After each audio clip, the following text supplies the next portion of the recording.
Desculpa, eu estava com o microfone desligado porque eu estava falando com uma outra pessoa. Ah, Peraí. Muito bom ver vocês aí. Faz um tempinho que eu tive aí em Várzea Grande com vocês. É que o Rubão, a última vez que eu fui, ele pediu para a liderança da igreja para não me convidar mais, então eu nunca mais fui aí, né? Então, mas sabe que foram dias muito bons que eu passei aí com vocês. Várias vezes, vocês são sensacionais, lotaram a igreja, foi muito bom estar com vocês. Espero que aí não tenha nenhum calor, tá bem friozinho aí, tá bem legal. Quase morri quando eu fui aí a última vez de tanto calor, mas legal estar aqui com vocês. Rubão me convidou semana passada para estar com vocês. A gente está discutindo alguns aspectos da lição. A lição está bem, não diria difícil, mas bastante complexa para aqueles que têm alguma dificuldade de entender um pouco de profecias. Não é muito fácil. Mas nós vamos só fazer um apanhado geral, porque se a gente for também se aprofundar em cada bichinho desse aqui, a gente passa mais do que a noite inteira só para estudar cada um deles. Mas recomendo que cada um de vocês, aproveitando aí o tempo que podem ter sem muita coisa que fazer, aproveitar para estudar isso aí, porque são fatos que estão se concretizando e nós precisamos aprender. Bom, deixa eu começar perguntando... Cara, você tem que falar, e não foi eu não, tá? Você tá falando que eu não convidei mais. Camarada, você, hein? Conserta isso aí. O cara me bloqueou, brother. Não, esses caras aí não são fáceis, não. Tem muito poder na igreja. Mas, voltando aqui, é o seguinte. Vamos começar da seguinte forma, para a gente não fazer nenhum monólogo. Dentre todos vocês aí, só os jovens, tirando o Rubão, que já é um velhinho, né? Só vocês jovens, que dúvida vocês tiveram da lição para a gente começar por aí? Um de cada vez, não fala todo mundo junto, não, senão atrapalha.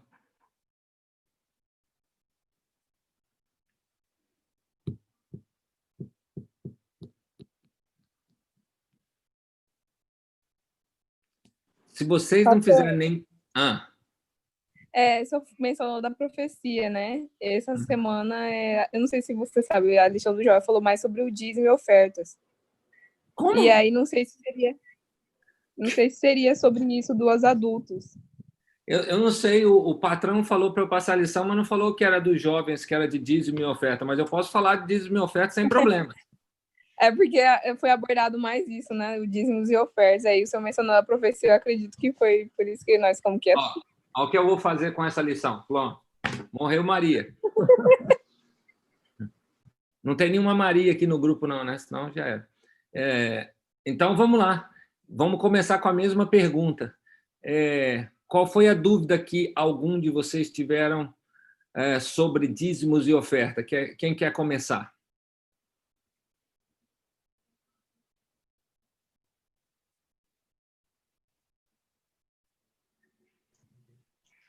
Pastor, eu não tenho muito uma dúvida assim, mas eu não sei se é um assunto já para começar já arregaçando de uma vez, mas normalmente a gente fala sobre percentual quando fala de dízimo, né? E a gente não fala de percentual quando fala de oferta. Eu já vi muitas explicações, muitos cultos, e muitas pessoas falando do porquê disso. Mas eu queria que a gente discutisse um pouquinho do porquê que não tem esse percentual. Muito boa pergunta. Aliás, foi você que fez o post da minha chamada aí da lição? Foi eu. Eu faço a arte. Parabéns. Já pode casar. Foi você que fez o material quando ele teve. Meu pai mandou falar que foi eu que fiz o material também, quando o senhor veio aqui em Várzea Grande e tal. Então você é o cara mesmo, rapaz. Olha, você merece um almoço. Você merece um almoço no Leles pago pelo Rubão. Opa! Cara, você tá querendo me falir, cara? Você tá me falir? O cara come demais, meu. Cara, isso é brincadeira, rapaz. O cara é fera. Esse aí merece mesmo. Rubão, já me leva também, Rubão. Então, tamo junto, bora. Cada um paga o seu, bora. O Rubão não pode gastar muito dinheiro que ele tem que casar. Então, deixa o rapaz descansado ali, que a pessoa mais idosa tem que ficar devagar para esses negócios. Então, vamos voltar à lição. É o seguinte, a questão da oferta, Roberto, é o seguinte. Antes de eu falar de oferta, eu só vou fazer uma ligação entre oferta e dízimo. Fica bem claro na sua cabeça, pela enésima, milésima, milionésima vez que você ouviu falar isso na igreja, que fique bem claro na sua cabeça. O dízimo não te pertence. Ele não é seu. Então, você não precisa nem se preocupar em fazer planos com o dízimo. Eu tenho um amigo que ele fala o seguinte para mim. Eu pergunto assim para ele: ô Silvio, quanto você ganha por mês? E ele fala assim: eu ganho 900. Eu falo: você ganha 900? Ele falou: não, eu ganho 1.000, mas eu não conto com 100, eu conto só com 900. Então, meu salário é 900, porque 100 não é meu. Ele aparece lá no meu Olerite, mas não é meu. Eu não sei nem por que ele está lá no Olerite, porque ele não devia estar aqui, ele devia estar na obra de Deus, porque passa só no meu Olerite. Então, isso é uma coisa para vocês colocarem na mente de vocês. O dízimo não te pertence, você não precisa nem pôr a mão nele. Você não conta com ele no seu salário. Você olha para o seu Olerite e vê lá o seu salário e você fala assim: opa, menos isso aqui, porque não é meu. Pertence a Deus. Aí já acabou o assunto, já acabou a história. E não se esqueça da segunda coisa: dízimo é ponto de salvação. Isso tem que ficar bem claro na sua vida. Por quê? Porque dízimo tem tudo a ver com fidelidade, e fidelidade tem tudo a ver com salvação. É impossível um infiel ser salvo. Então, dízimo é ponto de salvação. Agora vamos para a oferta. O que significa a oferta programada a que o Roberto se referiu? A oferta programada é ao contrário da oferta manca que a gente faz geralmente na igreja. Vê se isso acontece com algumas pessoas. Nunca com você, só com algumas pessoas do seu lado. Você está sentado na igreja e vem aquela musiquinha: são teus, ó Pai, os dízimos. O Rubão participou quando foi a montagem dessa música. O Rubão estava junto para fazer essa música. Ela tem pelo menos uns 70 anos. Então, aí começa a tocar essa musiquinha, aí você começa a dar uma mexidinha assim no banco, aí você fala assim: ih, ferrou. E agora? Aí vem o diácono, aquele irmãozinho já conhecido seu, e ele vem na sua direção. Aí o que você faz? Você pega assim a carteira e abre a carteira ou a bolsa e dá aquela olhadinha discreta na carteira, aí vê, tem uma nota de 50, tem uma nota de 20, tem uma nota de 10, tem uma nota de 5. Aí, rapidamente, naquela fração de segundos, o irmãozinho está chegando, você começa a pensar: bom, hoje à noite tem que sair com a minha namorada, tem que pagar pizza, eu tenho que comer o cachorro-quente lá na pracinha, eu tenho não sei o quê, amanhã tem que comprar o pão e tal. Aí você vai na nota de 5 e coloca na salva. Como se chama isso? Isso se chama infidelidade. Deus não aceita a oferta manca. Deus não aceita a oferta não programada. A oferta deve ser programada. Por que no tempo que existia o santuário e os holocaustos, por que as pessoas tinham que se programar para ir levar a sua oferta?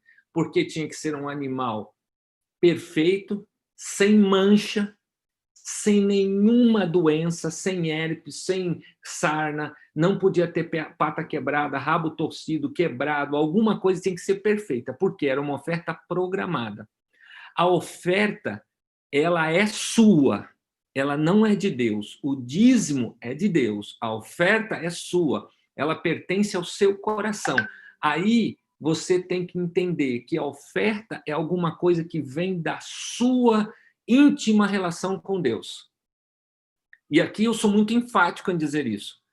A minha oferta é fruto da minha relação com Deus. Se a minha oferta não é programada, se a minha oferta não é planejada, é porque a minha relação com Deus não é uma relação íntima.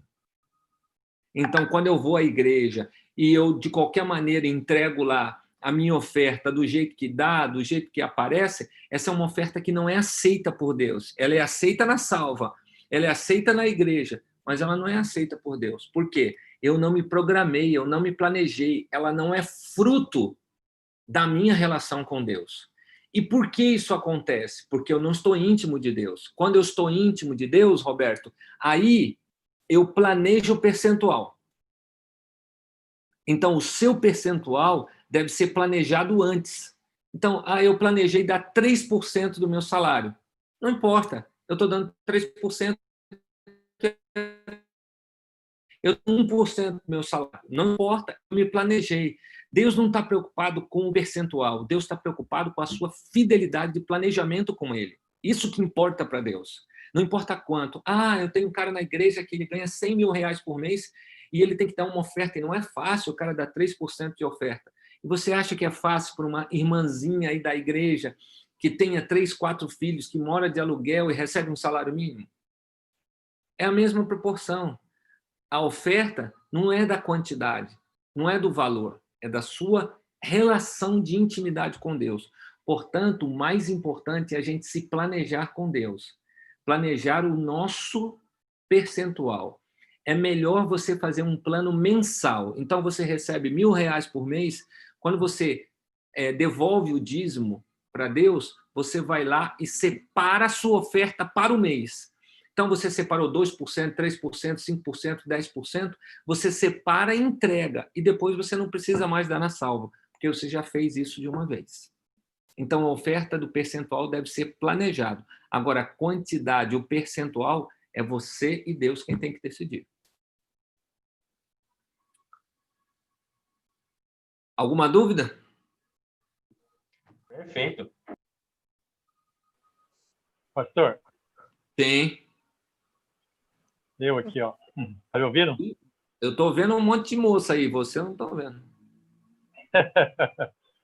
Pastor, em relação eu tenho uma dúvida muito grande em relação ao dízimo e a porcentagem em relação ao dízimo do bruto, né?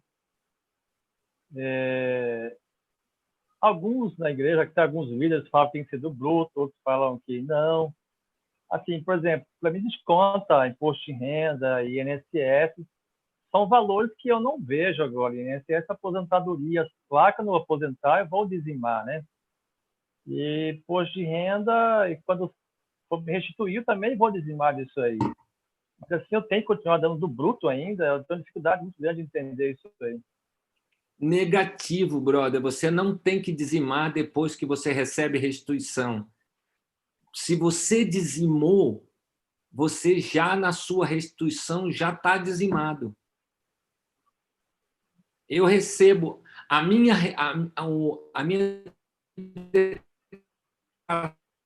é feita em cima do meu salário, do salário que já está dizimado. Como é que eu vou dizimar do dizimar?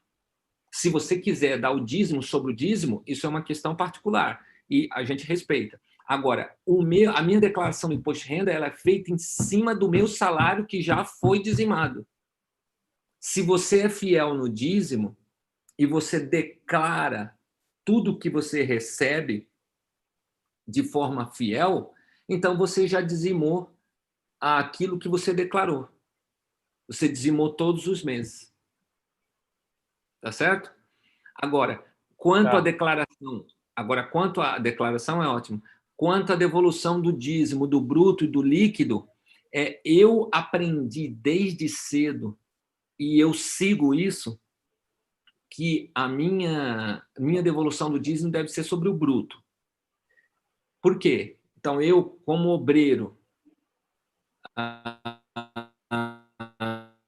eu pego o meu olerite, eles colocam lá todas as despesas e todos os créditos. Tá? E aí, eles colocam o dízimo em cima de tudo que eles entregam no meu salário. E dali eles tiram o dízimo. Então, o dízimo sempre foi sobre o bruto. Agora, é óbvio que existem situações um pouco diferentes que você tem que levar em conta. Então, só nesses casos, por exemplo, vamos supor que eu seja um vendedor. Tá?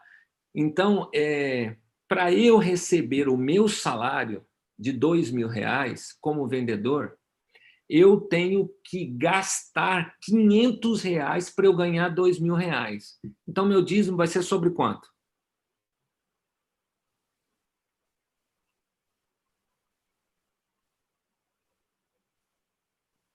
E aí?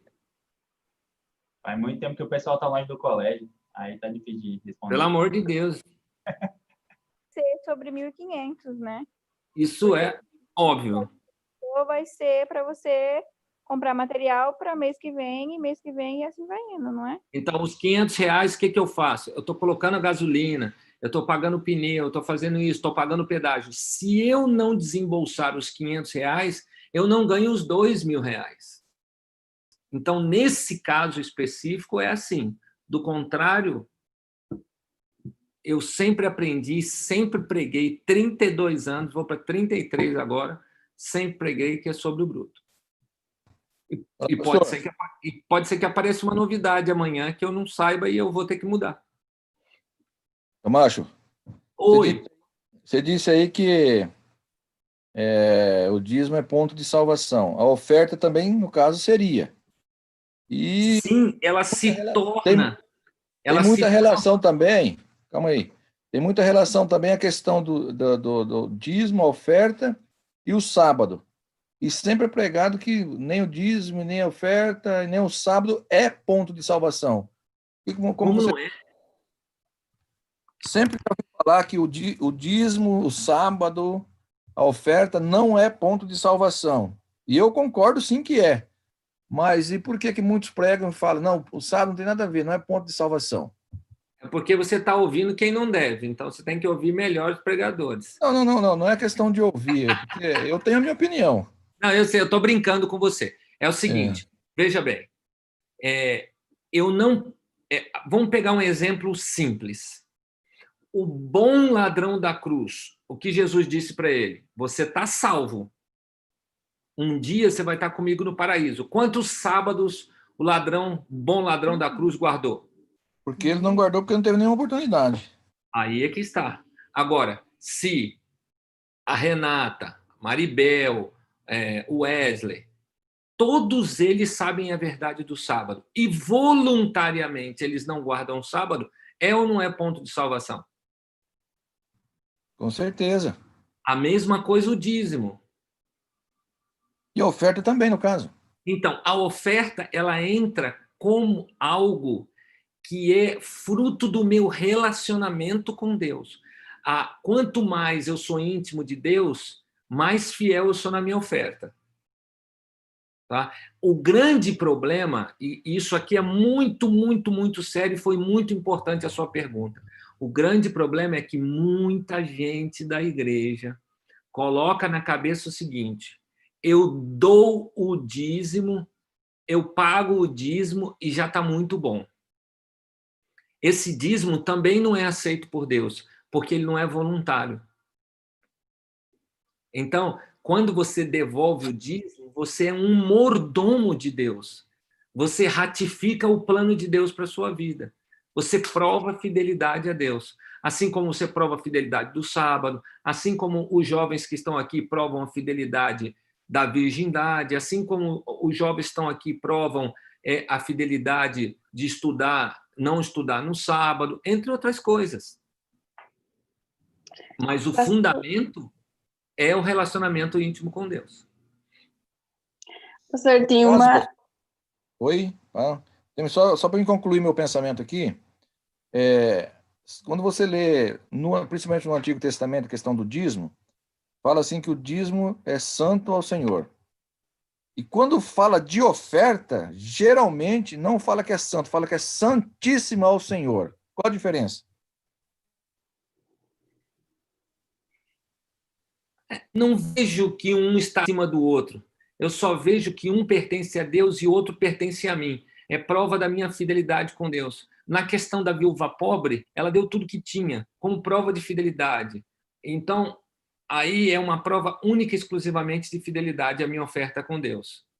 Então, se eu dou, por exemplo, R$ 5 de oferta, mas meu salário é R$ 5.000, é aquilo que eu tenho no meu coração e eu não posso julgar ninguém com isso.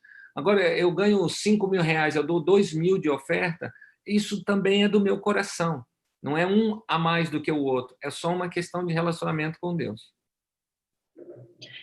Pastor, nesse caso de relacionamento com Deus, eu trabalho na obra, tipo, na igreja, né? No escritório aqui da missão. E normalmente o dízimo já é descontado do nosso salário diretamente, tipo, não é eu que devolvo. Nesse caso, tipo, o senhor falou, né, que é um ponto de salvação e também, tipo, voluntariamente. No caso, se da gente que já desconta diretamente, não tem como, tipo, assim, como a gente prova que a pessoa é fiel, entendeu? Tipo, se ele recebesse todo o dinheiro, ele dizimaria? Talvez não, talvez sim. Olha, isso aí, Maribel, vai muito do coração. É muito suposto isso. Por exemplo, eu devolvo dízimo desde quando eu entrei na obra. Eu entrei na obra dia 8 de fevereiro de 1988. Desde esse dia até hoje, o meu dízimo é descontado na associação. Agora, eu já dei dízimo? Já. Esse ano dei dízimo, ano passado dei dízimo de coisas que eu recebo, eu dizimo. E pronto. Agora, a obra me dizima como uma escolha minha. Eu escolhi que a obra fizesse o dízimo no meu olerite. E eu escolhi e estou sendo fiel no dízimo. Não tem nenhuma dificuldade. Agora, o que é suposto? É suposto que, se a Maribel não fosse descontada o dízimo dela no salário, ela poderia dar ou não dar o dízimo. Isso é suposto, ninguém sabe. É exatamente isso, porque, tipo, nessa parte que sempre tem essa dúvida, tipo, de como a gente prova, tipo, para nós mesmos, a nossa fidelidade com Deus, tipo, será que se eu tivesse esse dinheiro na mão, eu daria para Deus? Então, isso é uma questão pessoal, né, que tem que ficar no coração de cada um, e aí não tem jeito de a gente saber, a não ser que você passe por isso. Pastor, Opa! eu quero só pegar um gancho nisso aí, porque eu também trabalho na obra faz um tempo já, e eu trabalhei já em escritório. E tem uma coisa que eu sempre, pelo menos eu sempre tive comigo, tem algumas coisas assim que é descontado do salário mesmo, né? Mas tem alguns benefícios que a gente recebe. E, pô, dessas coisas que a gente recebe a mais, é como o senhor falou aí a gente tem que fazer o dizimar o certinho, né?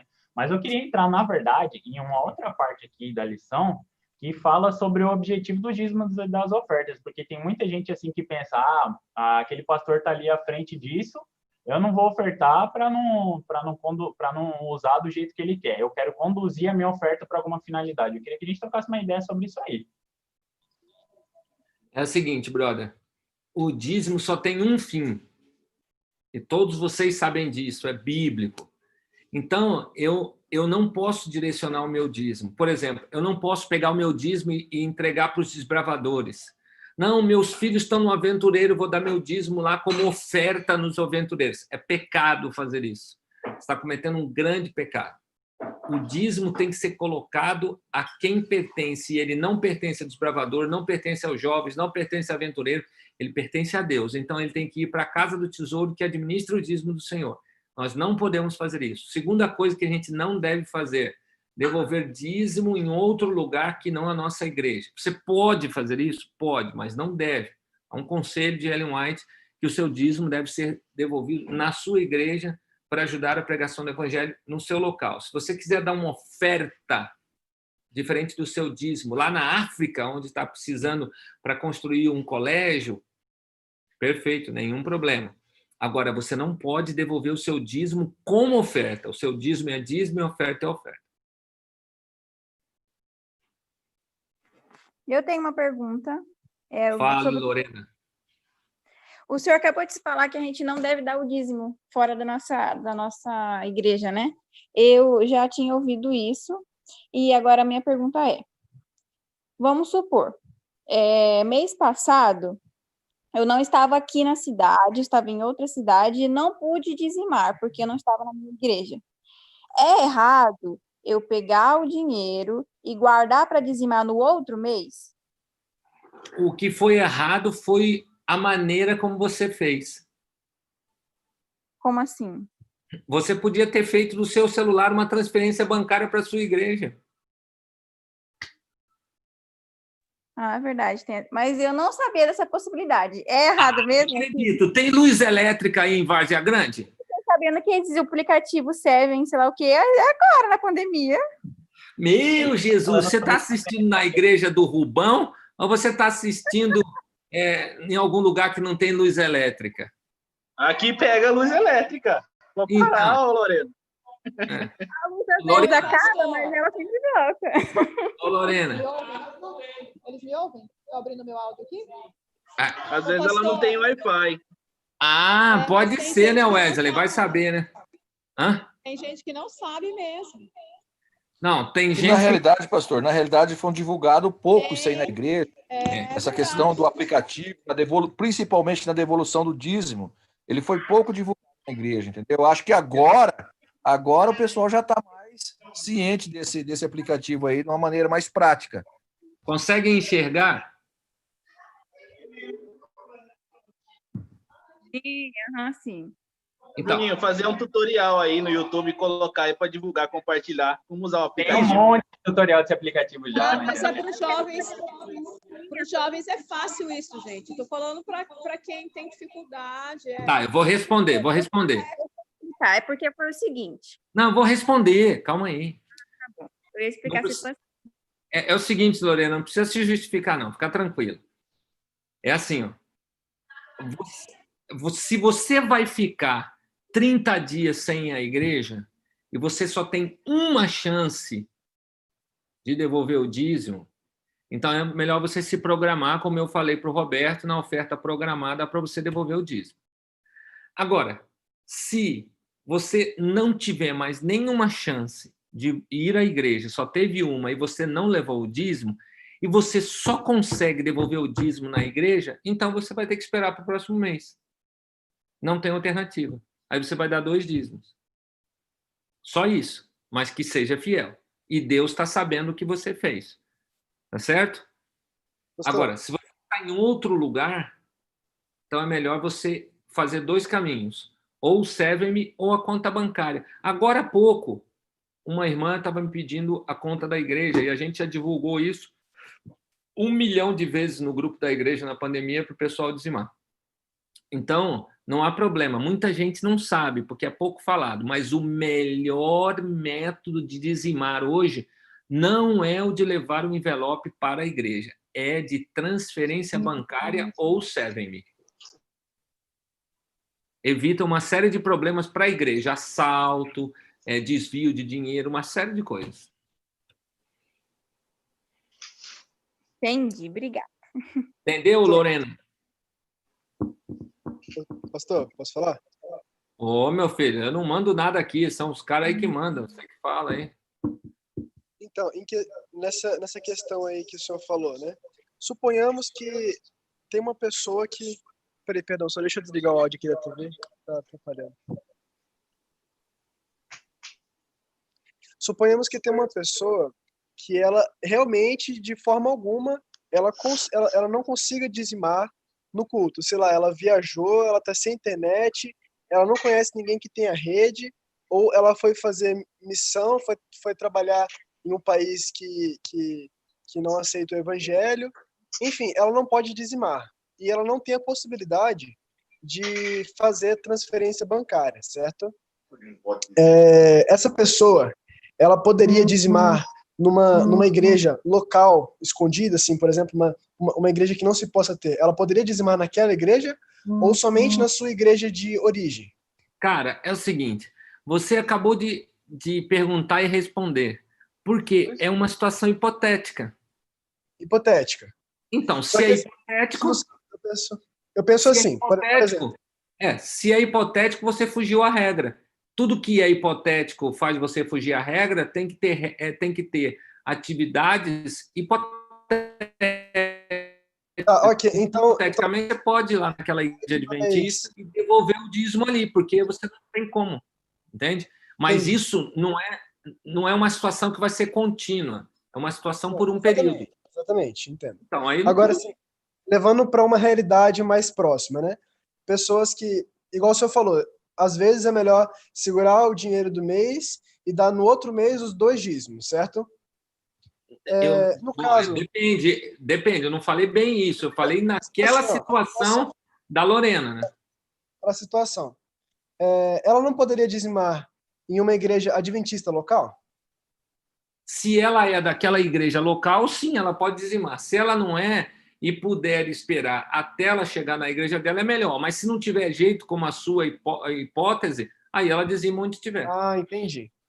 Essa era a minha dúvida. Eu penso assim, o dinheiro, né, que a gente utiliza para dizimar e ofertar, ele tem um propósito, né? E é um propósito divino, é um propósito para ajudar pessoas, para a pregação do evangelho. Então, eu penso assim, se a gente, de acordo com essas situações, reter o dinheiro, esse dinheiro ele poderia estar sendo usado de alguma forma em prol do evangelho, entendeu? Óbvio. Então, eu penso que nesse caso, especificamente, né, ele deveria ser entregue para uma outra igreja adventista local, se a pessoa não possa entregar na dela. Sim. Olha só, um caso concreto aqui. A minha mãe, quando ficou na minha casa, ela é adventista participava em uma outra igreja. E por conta dela não poder ir na igreja dela, o tesoureiro disse que não tinha problema ela devolver o dízimo lá, até porque tem o código, tem o nome da igreja, né, e tem o código. Falou que nesse caso... Agora tem isso, antes não tinha. Então, agora você pode dizimar para outra igreja fazendo com o código daquela igreja. Sim, então esse não é o problema. Se a pessoa, né, não puder dizimar na igreja dela, tiver em outra igreja, não importa. Você tendo o código da sua igreja, o nome da igreja, tudo certo. Perfeito, jovem. Pastor, tem uma dúvida aqui do jovem. Pode falar, coordenadora da KVG. É Isamar. Por que o Deus pede a prova somente no dízimo? Porque só nesse quesito. Me prove nisso. Como?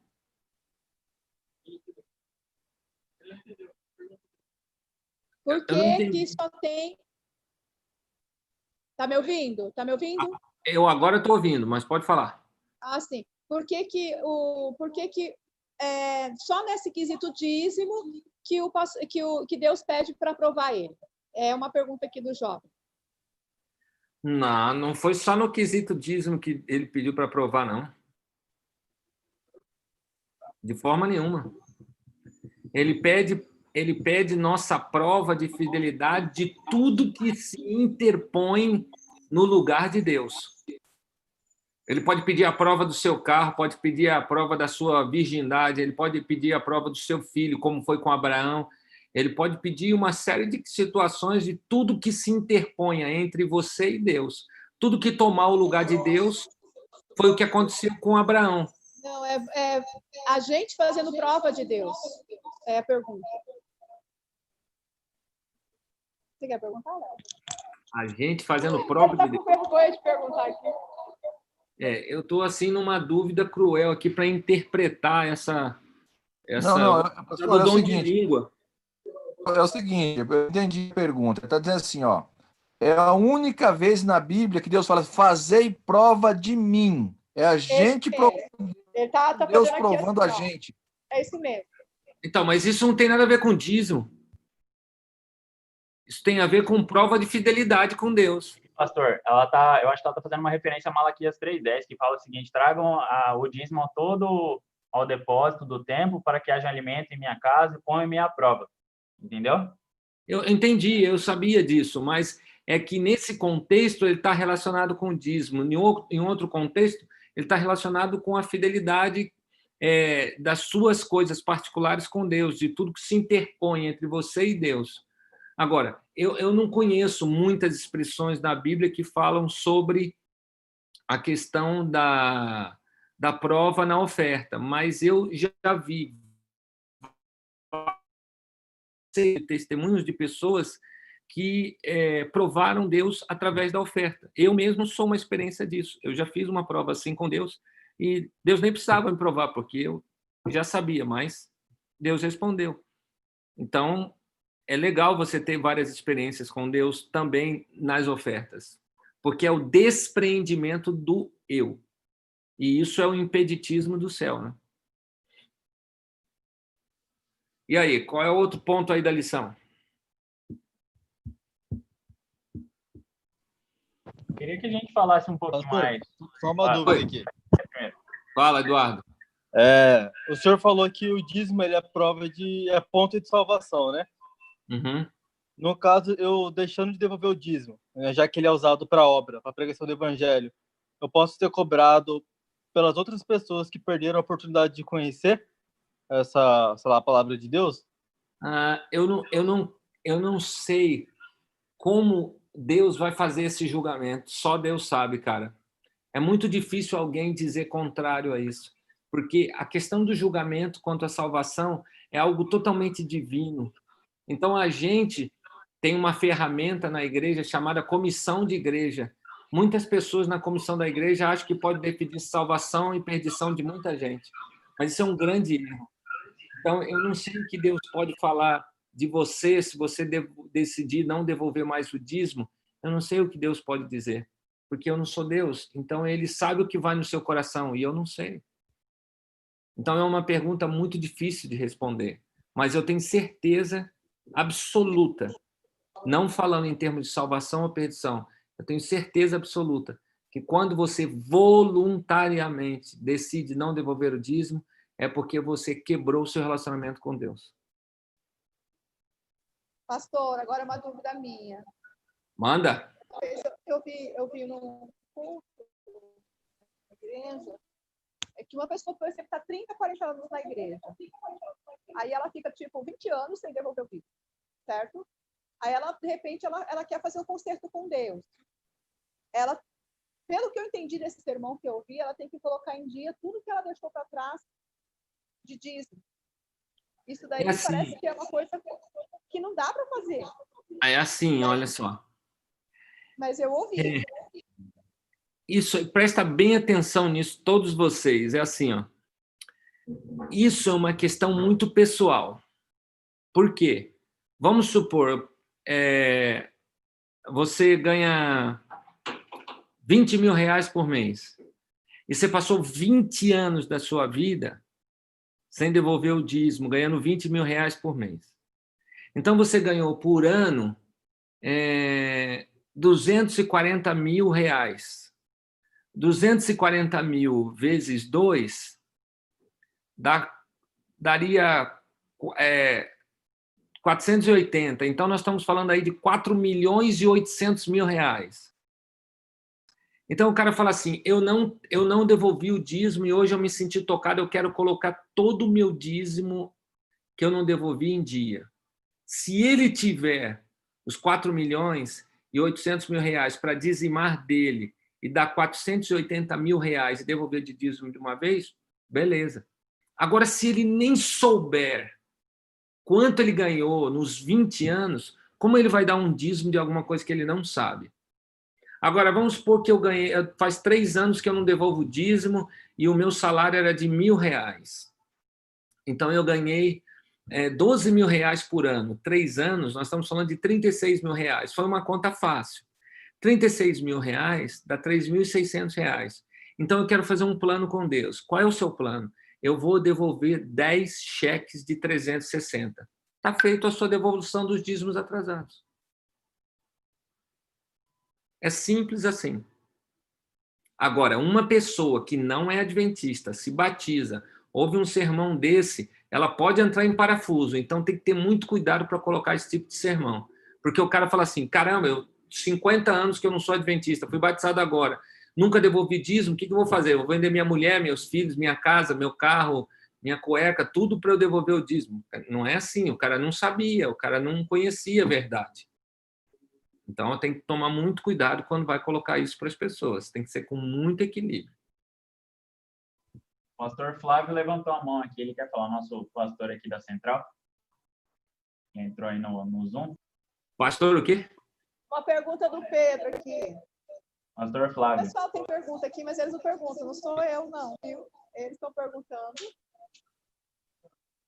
É uma questão aqui de não poder participar como oficial da igreja por não devolver. Eu sei a resposta, mas é bom vocês explicarem. Não, agora é o pastor Flávio que tem que responder. Eu não respondo, não. Eu ia falar para ele responder mesmo. Como é que é? Repete a pergunta aí. Eu sei a resposta, mas é para deixar claro aqui para os jovens. Qual que é a pergunta? quando a pessoa não dizima, ela não tem direito de ter cargo na igreja. Ai, ai, ai. Fala a verdade. Fala a verdade. Não começa a enrolar, não. Eu não entendi a pergunta. Quando a pessoa não dizima, ela não pode ter cargo na igreja? É uma pergunta de jovem. Deixa eu cumprimentar o pastor aí. É que na igreja dele... Obrigado, pastor, por sua presença, viu? Cara, eu fiquei muito contente que você entrou agora. Você entrou na hora certa para responder a pergunta. Maravilha. Eu estava na programação lá da Novo Tempo dos Namorados com a minha esposa, eu tive que me dividir, mas estamos aí. Rapaz, eu queria ter um marido desse, rapaz. Não tive a sorte. Mas fala é o seguinte, responda aí, pastor. Beleza, sendo objetivo, é o seguinte, é simples de responder. A Bíblia tem algumas listas de pessoas que não entrarão no reino dos céus. E uma das pessoas que não vai entrar no reino dos céus são os ladrões. Entendeu? Agora, se a pessoa... E Malaquias fala, Malaquias capítulo 3, a partir do versículo 8, fala que uma pessoa que não dizima, ela está roubando a Deus. Se uma pessoa que está roubando a Deus não está apta para entrar para o céu, quem dirá exercer um cargo aqui na igreja, onde ela vai estar representando a Deus? É um assunto delicado que é tratado nas comissões de nomeações. Nós sempre tentamos tratar de forma bem sigilosa, porque nossa função não é cobrar as pessoas, nossa função é levar as pessoas a ter um relacionamento com Deus e, fruto desse relacionamento, ser fiel a Deus. No entanto, é muito importante que a pessoa entenda que, se ela estiver em pecado, ou seja, roubando a Deus, fica complicado ela ser líder na igreja, onde ela estará representando a Deus. Então, respondendo de forma objetiva, não é recomendado que uma pessoa que não está sendo dizimista fiel exerça algum cargo na igreja. A comissão tem o dever de trabalhar essa pauta, o pastor tem o dever de conversar com essa pessoa e verificar o que é que está acontecendo, porque também nós não podemos julgar, falar que a pessoa está sendo ladrão porque ela não está devolvendo. Nós temos que ver, às vezes ela está passando por uma dificuldade que ninguém sabe. E nós estamos aqui para cuidar, para salvar, e não para julgar as pessoas e falar que aquela pessoa é ladra ou ladrão só porque ela não está devolvendo. Entendeu? Então, nossa posição é sempre de salvar. Porém, nós temos que trabalhar para que a pessoa não exerça um cargo, caso ela realmente seja uma pessoa que não está devolvendo de forma voluntária, porque ela não quer, porque ela está em rebeldia com Deus.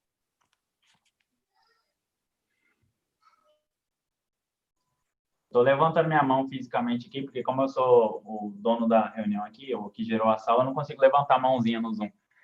Deixa eu entrar num assunto aqui que eu acho interessante, e não só no meio institucional da igreja, mas assim, tem muitas pessoas que a gente já vê a história aí, que sai depois de um tempo, de muito tempo da igreja, né, da instituição, e quer correr atrás da justiça para restituir todo o dízimo que ela deu e toda a oferta que ela deu.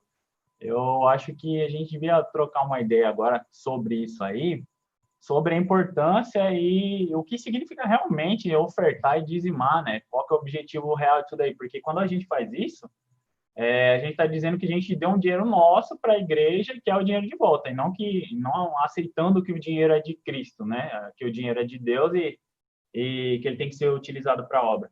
Por que muitas vezes a gente acaba pensando desse jeito, né? Eu gostaria que a gente refletisse um pouco sobre isso. Quem que vai falar? O pastor Camacho ou o Flávio?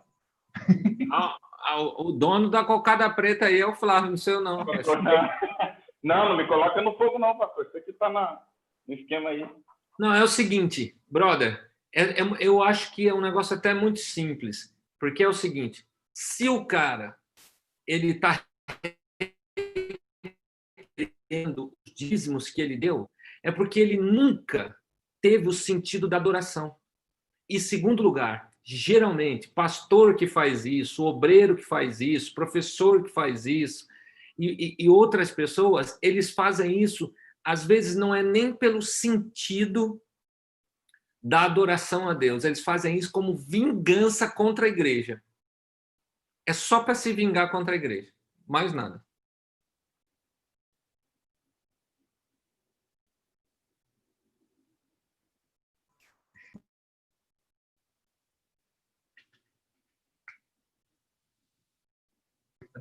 Ó, meu pai pediu para me perguntar aqui, eles estão aqui, só que está com o cenário virtual, ele pediu para perguntar se o senhor conhece algum caso de alguém que fez isso, saiu da igreja, se arrependeu e dizimou tudo de novo. Como é que é? Saiu da igreja?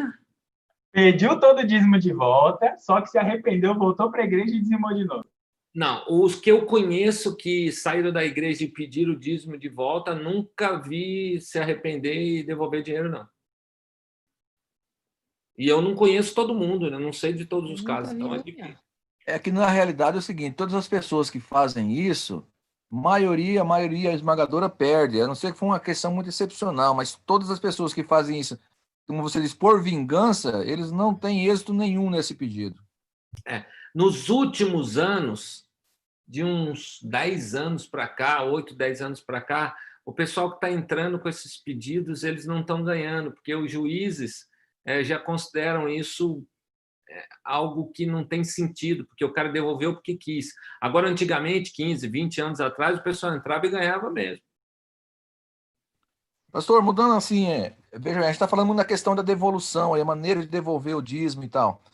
Mas hoje em dia, com muitas igrejas que virou praticamente um comércio, tá até assim, muitos pastores têm até vergonha de dizer que é pastor, porque o cara já olha assim com preconceito, dizendo assim, esse aí pega o dízimo dos irmãos. Qual é assim a maior dificuldade que a igreja adventista, assim, é diferenciado de muitas outras, a maneira da aplicação do dízimo? Como que a igreja tem sido assim afetada por isso? Ou se a igreja está mantendo essa maneira aí de maneira muito firme, e como que as outras igrejas, as outras denominações veem isso, da maneira como a igreja administra o dízimo? Você tem Cara, sobre isso, alguma coisa? É o seguinte, as outras igrejas, principalmente as grandes, ou a maior igreja do Brasil, que é a Assembleia de Deus, ela olha com muito desdém para a igreja adventista porque eles dizem que nós somos seita. Segundo lugar, essas outras igrejas, presbiteriana, batista, elas não são administrativas, elas são congregacionalistas. Então, por isso, elas olham para nós como seita, com uma situação totalmente diferente da delas. Então, a visão é um pouco diferente, né? Agora, saber que nós somos a terceira maior organização em organograma do mundo, todos eles sabem que isso é uma verdade. Agora, no quesito pastoral, em alguns momentos em que eu estou em algumas situações, eu evito falar que eu sou pastor, porque algumas pessoas fazem chacota, te menosprezam, não te dão oportunidade só porque você é isso. Então, é muito complicado. Por exemplo, você vai abrir um crediário, você vai pegar um crédito bancário, o cara fala, o que você é? Eu sou pastor da Igreja Adventista. Então, você tem carteira assinada? Não. Você tem CLT? Não. Você tem olerite? Não. O meu olerite, você pega o meu olerite do Flávio, você apresenta para qualquer um, o cara fala, o que é isso aqui, cara? O cara dá risada, porque não é um olerite igual qualquer um outro olerite. É um papel lá da nossa organização. Então, os caras falam, esse cara vai dar balão. Então, agora, eu particularmente, eu me pronuncio como pastor no momento que eu sei que vai causar algum tipo de impacto. Agora, do contrário, eu nem me meto a besta, porque hoje a palavra pastor ela está muito desprestigiada pelos segmentos pastorais que abusam da fé das pessoas. Então, você colocar um bairro, você fala assim, o pastor da igreja adventista é melhor do que o cara da Universal. Não, ninguém te vê assim. Todo mundo te vê igual Valdomiro Santiago, te vê igual R.R. Soares. Você fala assim, pastor, todos eles são iguais, não tem diferença. Nós, da igreja adventista, que somos ufanistas, a gente se acha melhor do que os outros, a gente acha que a gente está num nível superior, então a gente acha que o nosso pastorado é diferente dos outros. Mas, na verdade, as pessoas olham para nós como sendo igual a todo e qualquer pastor, que vai lá na frente só pedir dinheiro, que anda de carrão, igual o Flávio aí e tal. Então, agora, o resto...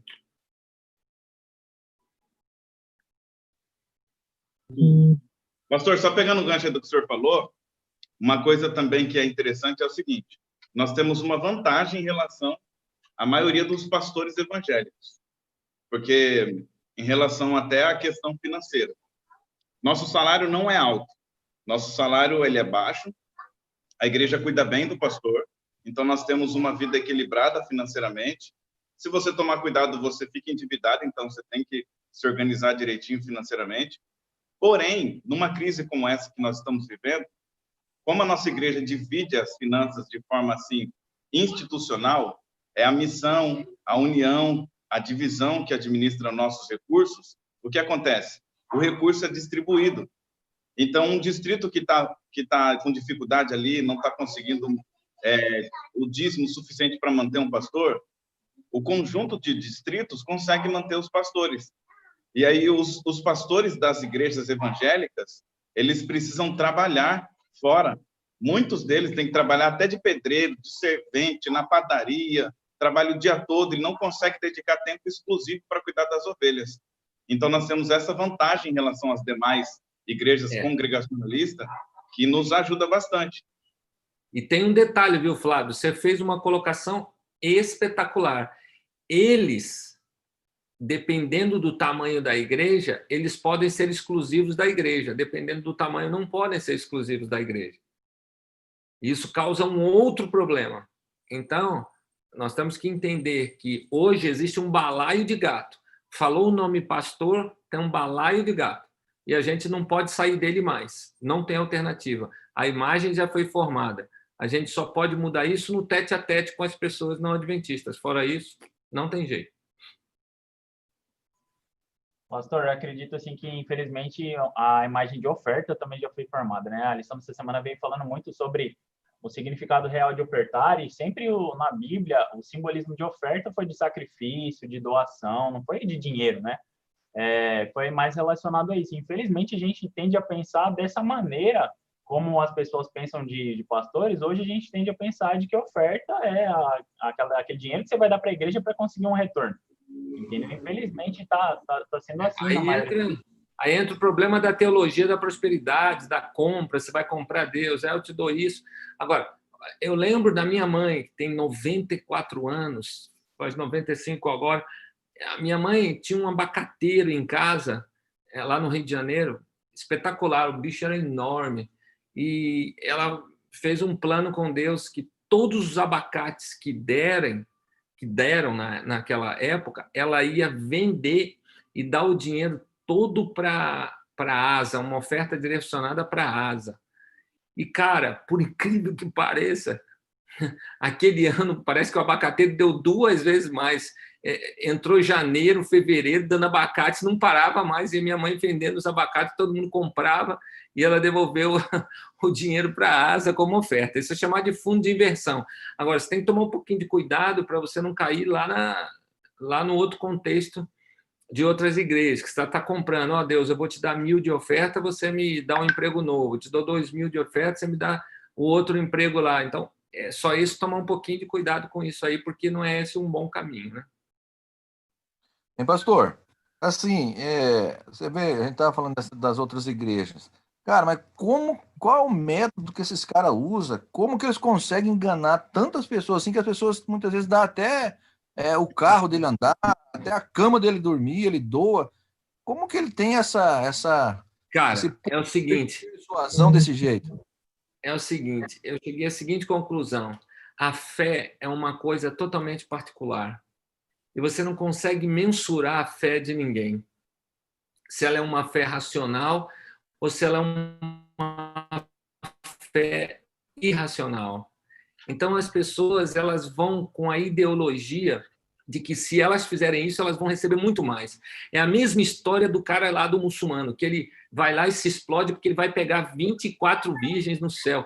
Cara, quem é que foi e voltou para dizer que as 24 virgens estavam lá à disposição do cara todo dia, que eram lindas, maravilhosas? Cara, ninguém falou isso, mas isso vai passado de geração em geração. Então, não tem como você colocar parâmetro nisso. Se o cara acha que ele tem que dar o carro dele porque Deus vai dar em dobro, são pessoas sinceras, às vezes, que fazem isso e a gente tem muita dificuldade de julgar isso. O pastor Flávio quer falar.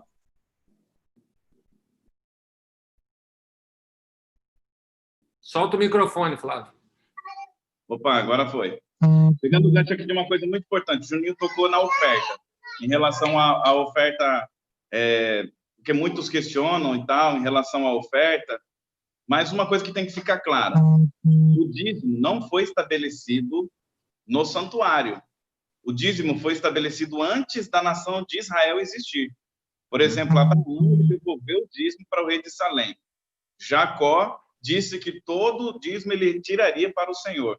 E nem tinha templo, não tinha os sacerdotes ainda matando cordeiro todos os dias, né?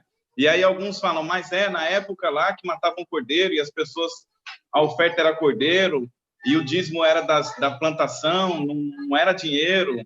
Na verdade, nós temos textos bíblicos do Antigo Testamento que fala que era dinheiro também, porque quando a pessoa morava longe, não dava para levar uma carreta de abóbora, uma carreta de mandioca, então ela vendia tudo, pegava o dinheiro e entregava. E também outra questão, nós não vivemos mais o sistema de dízimo e oferta do Antigo Testamento. O apóstolo Paulo nos dá base bíblica, princípios de como nós devemos utilizar os recursos hoje. Tanto que ele fala que quem prega o evangelho, que vive do evangelho, ele fala que a oferta que Deus aceita é aquela que é dada com alegria, ele fala que nós devemos ofertar conforme as bênçãos que recebemos. Então, tanto a oferta quanto o dízimo, ele recebeu um novo conceito no Novo Testamento, através ali da forma que os apóstolos administravam os recursos que iam para Jerusalém. Então, quando alguém vier falando que o dízimo e oferta está errado, porque no Antigo Testamento era alimento, era animais, nós não utilizamos mais esse tipo, porque nós utilizamos o método apostólico de devolução de dízimo e de oferta. E falando de oferta, uma coisa que muita gente não entende é que a oferta é tão importante quanto o dízimo, está no mesmo nível. E se nós olharmos para o quadro geral da nossa igreja, nós vamos ver que o número do dízimo é muito maior do que o número de oferta. Isso aí é bom a gente... Eu falei disso antes de você chegar, exatamente isso. O pessoal parece que eles dão o dízimo como uma obrigação. O dízimo é obrigado, agora oferta não precisa dar. Eu falei exatamente isso aí. Perfeito. Outra pergunta? Não, só para completar o que o pastor Flávio disse, também era contexto econômico diferente na época do Antigo Testamento, né? As pessoas, a economia girava em troca e venda, na verdade. Olha, eu gostei, meu filho, não estou vendo você, não. É que eu estou no escuro aqui, pastor. Só para completar o que o senhor falou, a economia, naquela época, girava em troca e venda de mercadorias. Até que vários textos bíblicos falam disso, né, que a economia era de troca e venda de, tipo, azeite, muitas pessoas trocavam azeite com pão, para quem tinha pão. Então, é isso aí.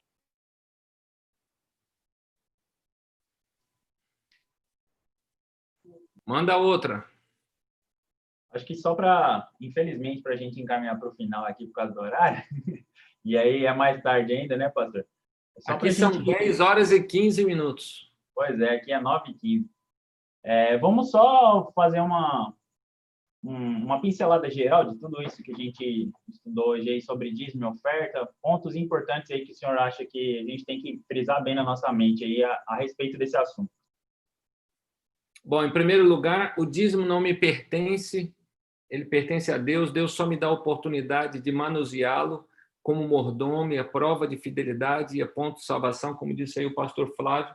Segundo, a questão das minhas ofertas é uma questão da minha relação com Deus, meu relacionamento íntimo com Deus. Quanto mais eu sou íntimo de Deus, mais eu planejo na minha oferta para o mês todo. Eu não preciso de salva, eu preciso de planejamento na minha casa. Eu tenho que sair da minha casa com a minha mão cheia para adorar o Senhor no meu plano de adoração de dízimos e ofertas. Terceiro, dízimo e oferta é prova de adoração, como nós falamos, faz parte do processo de adoração, como nós falamos, e nós não podemos mudar esse quadro, porque nós adoramos a Deus através desse processo. E a maior e mais linda experiência que um cristão pode ter é a fidelidade, em todos os aspectos.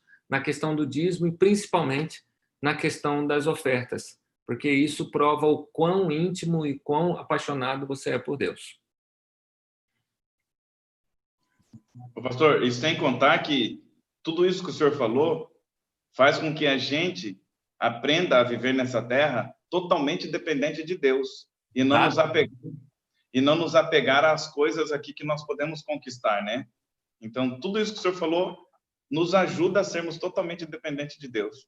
Isso aí, pastor Flávio, é um grande reconhecimento que nada nos pertence, tudo pertence a Deus. Se eu tenho esse reconhecimento na minha vida, eu não tenho nenhuma dificuldade com isso. Isso não é problema para nenhum de nós. Falar disso na igreja, falar disso de púlpito, porque nada me pertence, tudo pertence a Deus. Então, é só um reconhecimento do que pertence a Deus, mais absolutamente nada. Acho que a gente pode fazer a oração final. Eu só queria falar mais uma coisinha antes. Eu achei muito interessante um ponto da lição dessa semana, foi justamente isso que os senhores falaram agora, sobre o desprendimento, né? É muito importante a gente entender que esse mundo todo aqui vai queimar, né? Vai ficar tudo para trás. O ouro daqui a gente não vai levar para o céu, o prata daqui não vai levar para o céu, não vai levar carro nem nada. Então é muito importante a gente se prender a Cristo e ao relacionamento com o nosso próximo, né? É muito mais importante do que o dinheiro, do que o dízimo e a oferta, monetariamente falando. Deus, ele não precisa de dinheiro, né? Ele é dono de tudo, ele não precisa disso. Isso daí só revela a nossa fidelidade e o nosso relacionamento com ele. O senhor pode fazer a oração final para a gente, pastor Camacho? Faço sim. Eu quero agradecer aí ao pastor Flávio por me permitir estar na live aí da sua paróquia. O vovô Rubão me convidou e então eu tive a alegria de participar. Você sabe que o Rubão agora é o grande pregador das multidões, né? Você precisa ver o cara pregando aí no meio do Covid, o cara lá arrebentando, lá pregando. Ele agora tem um quinteto que acompanha ele, chamado Esperança de Harmonia. Muito bom, hein? Pastor, obrigado. Eu só vou assim. Não é eu que tá aí usando já óculos, não, Camacho. Você não usava óculos, agora tá de óculos, hein, gurizão? Cara, sabe por que eu estou usando óculos? Vou contar para vocês, jovens. Até o ano passado... não adianta, não tem justificativa. Não, eu vou contar para vocês que é bem interessante. Até o ano passado, estava vencendo a minha carta de motorista. Aí, eu fui fazer o exame de motorista aqui em Jundiaí. Quando eu cheguei lá, peguei uma médica, uma baixinha. Aí ela falou, olha aí e tal. E pediu para eu olhar ali. E eu tenho um olho piorzinho do que o outro. Aí eu errei as letras, né? Eu comecei a chutar tudo quanto possível. Aí ela falou assim, o senhor está chutando. Aí eu falei, não, imagina, eu estou tentando. Ela falou, moço, espera aí. Aí apagou a luz, acendeu lá na frente o negócio assim, e eu comecei a chutar de novo. Ela falou, o senhor está chutando direto, como é que o senhor pode vir aqui fazer esse exame se o senhor não usa óculos? Aí eu falei assim, não, mas desde quando a placa de trânsito tem o tamanho dessa letra que a senhora colocou aí para nós? Boa, boa. Aí ela ficou muito brava comigo e falou assim, eu vou fazer uma coisa com o senhor, eu vou dar 1 ano de carta para o senhor, 1 ano, e o ano que vem o senhor tem que voltar aqui, se o senhor não voltar de óculos, eu não vou dar carta para o senhor. Aí eu tive que colocar o óculos e não teve jeito mais, só para não perder a carta, né? Então, cara, agora tem que ir com ele até o fim, né? Não tem jeito. Pastor Camacho, quero agradecer também ao senhor por ter estado aqui com nossos jovens, enriquecendo a lição. O Juninho, junto com a Renata, junto com a Ilana, aqui, nossos líderes jovens, também o Léo, que é líder da Escola Sabatina Jovem, essa galera top aí que tem organizado esse Zoom na lição.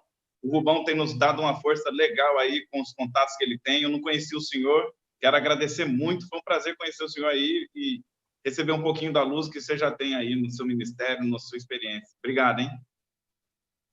Imagina, estamos à disposição, cara. O Rubão foi para a glória aí, até sumiu aí no negócio. É que ele está lá no Paraná, lá em Luz Elétrica tem, igual Vazia.